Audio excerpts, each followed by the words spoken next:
In mid-October 2024 we headed back up to Callander to do one of our favourite routes during arguably what is my favourite season to do it in.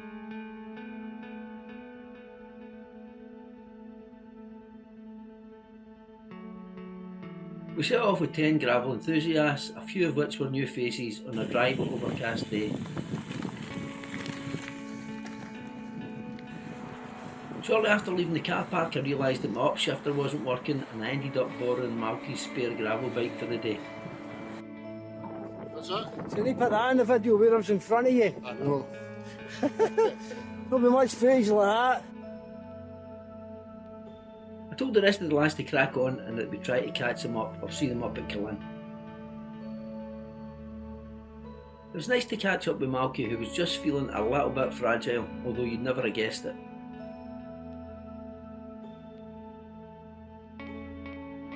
If you're enjoying this video, why not go ahead and smash the like button, and while you're at it please consider subscribing to the channel. It would be most appreciated.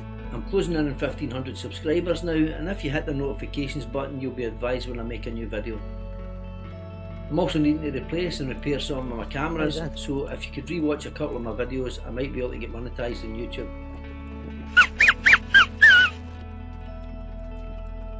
If you fancy having a go at some of these routes, why not join us for a group ride, or you can download the GPX files by following me on Strava at Douglas Gilligan RACC or on Commute at Specialised Doug. Better still, if you fancy leading us on a group ride around your favourite gravel route, drop a comment in the comment section and I'll get back to you. Cheers.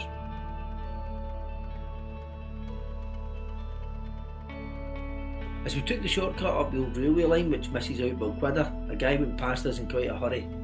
I knew that Malky would tuck in, but I wanted to do a bit of filming, plus I was blowing a bit, so I decided to leave them to it.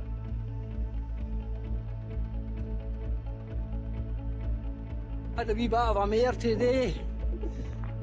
Ended up with the upshifter on my SRAM, the battery had gone. So I take it down into the granny, which is a 4450, and then I was just spinning out all over the place. I tried to fix it, but we couldn't manage to get it done. So Malky's given me his bike, so I'm on that today. It's Callander. Bike's going well, a lot better than its rider. We're just at past Strathaya, trying to catch the lads up who are a bit in front of us. I imagine they'll be up towards Glenogo by now, but we'll catch them for lunch and then work our way back together, hopefully. If you fancy doing this ride but wanted to do a shorter version, you can stop at the More 84 Hotel here for a bit of lunch and head back to Callander, and that would be around a 30-mile route. Malky and I then had a debate about whether we should take the shortcut to the top of Lochernhead or take the switchbacks. We went for the latter and I missed my usual dinner plate gearing as the switchbacks here get steep. We'll encounter these around the 18-mile mark on this route. They gain 222 feet over 0.54 of a mile with an average gradient of 7.4% and a quad stinging maximum gradient of 21.5%.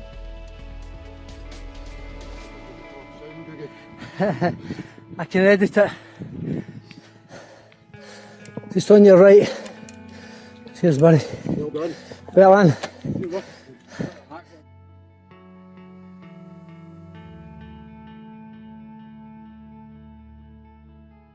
After the switchback climb, you've got a long gentle climb to the top of Glenogo. This takes you over the very impressive Glenogo Viaduct, which was built about 150 years ago and is a quite fantastic feat of engineering. It was part of the Callander to Oban railway line, and its 12 arches were built to carry the line over this pretty steep section of the glen.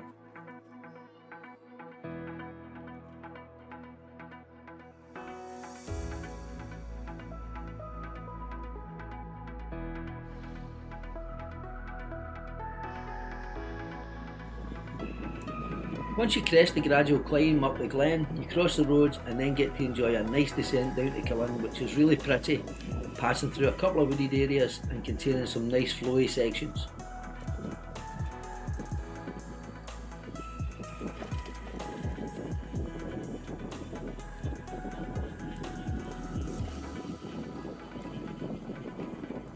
Having chased on a bit, Malky and I were wondering how far we were behind the lads, and about a mile from Killin we came across Ben. It's a lot quicker down than it is up, isn't it?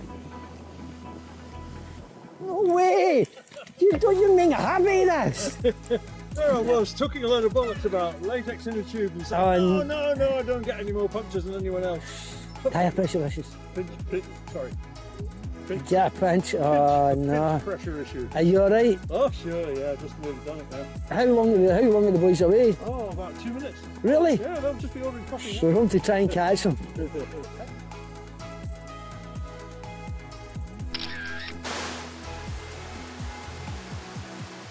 Killin is a beautifully picturesque little village, and the little bit of snow on the top of Ben Lawyers just added to the picture.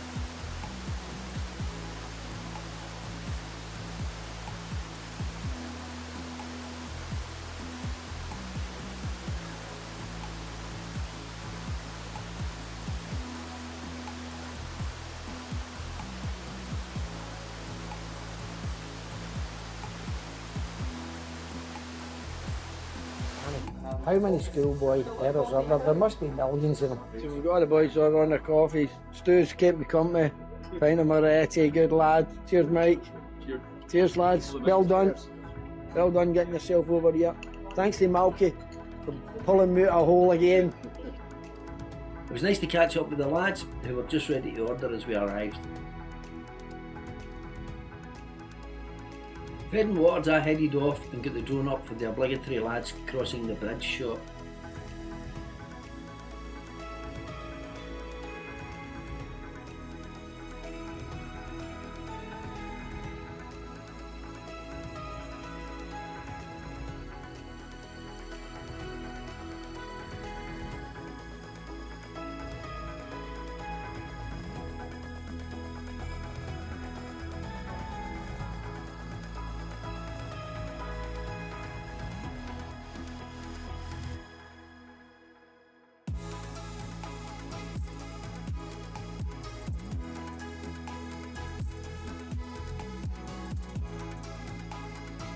I then packed the drone away and it was time to start the 3-mile climb back to the top of Glenorgo.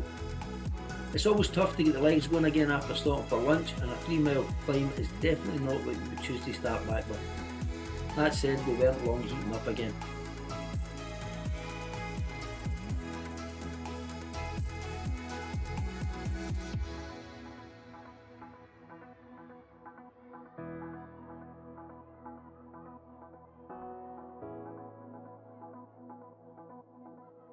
If you choose to have a go at this route, which is just stunning, it's nice to crest at the top of Glenorgo, as effectively that's your climbing done for the day.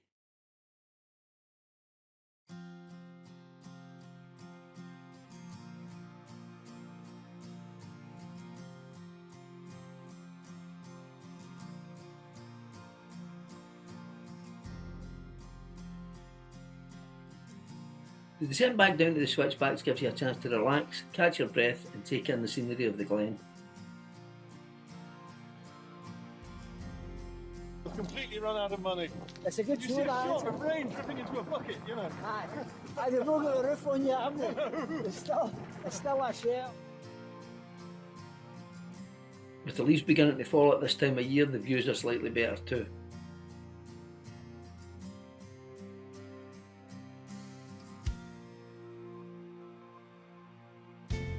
Not surprisingly, the switchbacks are so much more enjoyable on the way down, and you get some beautiful views from above Loch Head looking down the loch.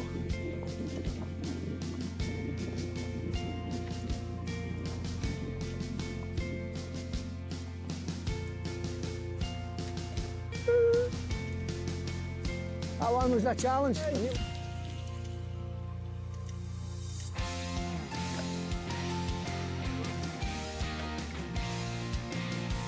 Cheers. Nice bite.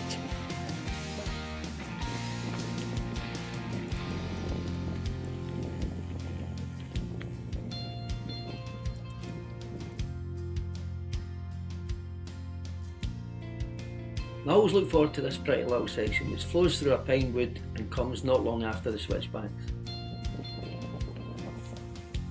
It was then time to say goodbye to Mike and Ben, who had joined the lads mid-ride and head down towards Strathire.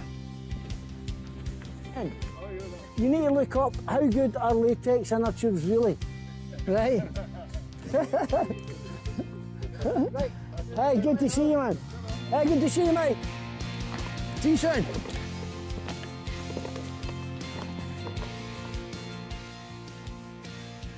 If you look to the left here, you'll see this wee sculpture of a Highland coo just before you cross the road. He's a really cute wee guy. Well, I think it's a guy, I must admit, I've never looked that close, but anyhow, he always makes me smile.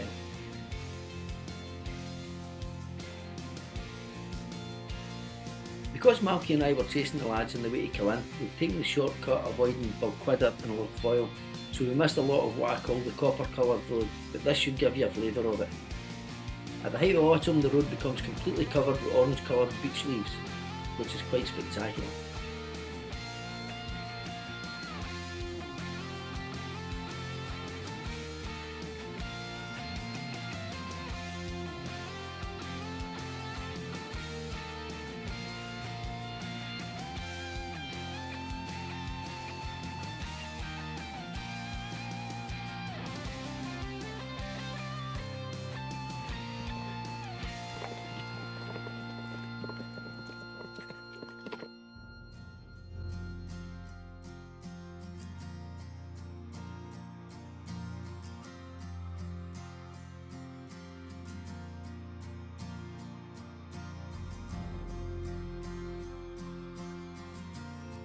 This is the lads enjoying the scenery from a slightly elevated vantage point above Loch Lubnig.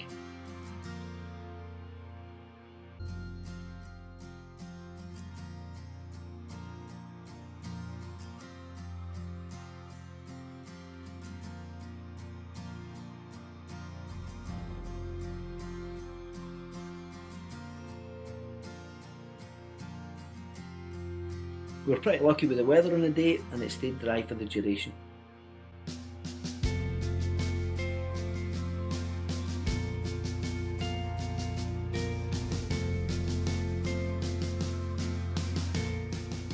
We had another great day in the bikes, and as hoped, the autumnal colours were a joy to behold. It was nice to be joined by Russ, Martin, Ian and Brian, and good to see the more well-kent faces again. Thanks to everyone who joined us.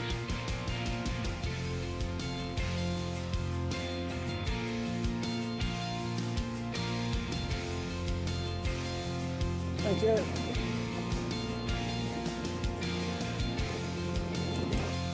We're about a mare today with the bike, and the shifter was wanting, so Malky built mare, and I get round on the Callander. It was a really good bike, man. It worked a treat and never missed a beat. You sorted us out famously, big man. Well done. And don't tell everybody, but he wasn't feeling great this morning. he had a self-induced sore heat. Something to eat. Something to eat last night. He had a bad fish supper.